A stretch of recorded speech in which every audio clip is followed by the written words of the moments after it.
नाज़िन खैरपور शहर के मुख्तलिफ इलाक़नि में इंतजामिया की लापरवाही सबब गटरन जो पानी जमा थी वियो आहे, जड॒हिं त मुख्तलिफ रोडन की मरम्मत भी नाहे थी सघी।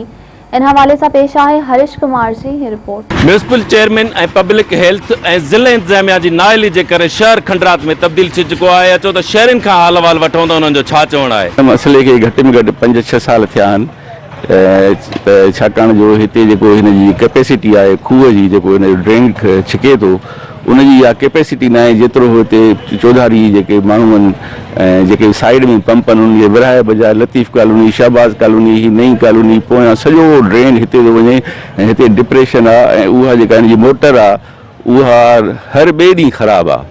जे ख़राबु न आहे त वरी पोइ उनखे पाण ऑपरेटर पाण गुम था थी वञनि ऐं उहे पंहिंजो प्रॉपर कमु नथा कनि। कॾहिं को ऑपरेटर पंहिंजे बजाए कंहिंखे ॿिए खे थो मोकिले ॾिए त उनखे कंहिं शइ जी ख़बर ई कोन्हे का।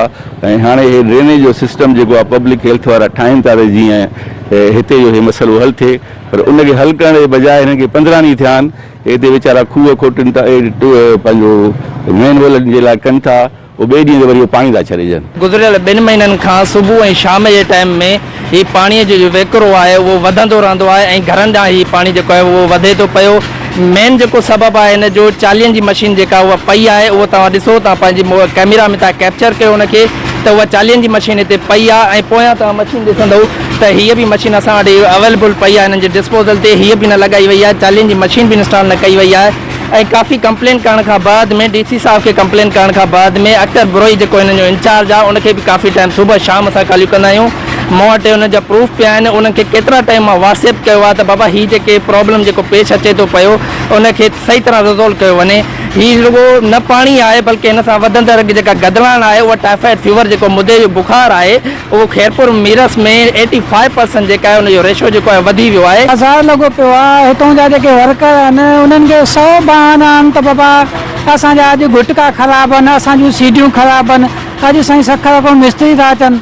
अरे बाबा हुते आज़ार लॻो पियो आहे, को पेशेंट था अचनि, को वीचारियूं डिलीवरी मायूं थियूं अचनि, को मरीज़ थो अचे, उहो पाणीअ में कीअं क्रॉस कनि हुतां। त असां सॼो ॾींहुं हिते चकर कटींदा रहूं था, दादा पाणी छो नथो हले। हिकिड़ो नंढिड़ो पाइप आहे 3 इंच जो, उन में पाणी पियो थो हले जीअं हिकिड़ो आम पाणी हूंदो आहे ऐं वॾी मशीन हले कोन थी। नंढिड़ो हिकिड़ो मोटर आहे जेके घर में लॻल हूंदा आहिनि उहे मोटर पिया था हलनि। भई वॾियूं मशीनूं चए असां इहे ख़राबु आहिनि, इहे मिस्त्री कोन्हनि, असां हे मसइलो आहे, असांजो हे मसइलो आहे। ख़ाली सिर्फ़ु बहाना आहिनि, ॿियो कुझु बि न आहे। ट्रांसफार्मर नओं लॻो पियो आहे, नओं ट्रांसफार्मर 50 हणायो अथनि हिन मसइले करे।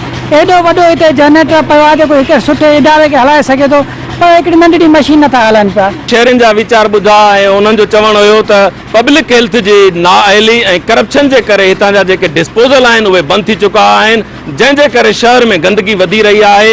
ऐं जॾहिं त बंदि थियल डिस्पोजलनि खे कागज़ी कार्रवाई में खोलियल ॼाणाए करे उन ते करप्शन कई थी वञे, जंहिंजे करे जेके शहर जा नाला आहिनि उहे भरिजी चुका आहिनि। उहो जेको नालनि जो पाणी आहे उहो कुअनि में कोन पियो वञे ऐं उहो गंदो पाणी जेको आहे सो शहर जी घिटियुनि ऐं मेन चौराहनि ते बीहजी रहियो आहे, जंहिंजे करे असांखे अचण ऐं वञण में शदीद मुश्किलातूं अची रहियूं आहिनि। उन्हनि चूंडियल नुमाइंदनि खां मुतालबो कंदे घुर कई त इन्हनि करप्टन ऑफिसरनि जे ख़िलाफ़ कदम खणी करे शहर खे साफ़ ऐं सुथरो कयो वञे।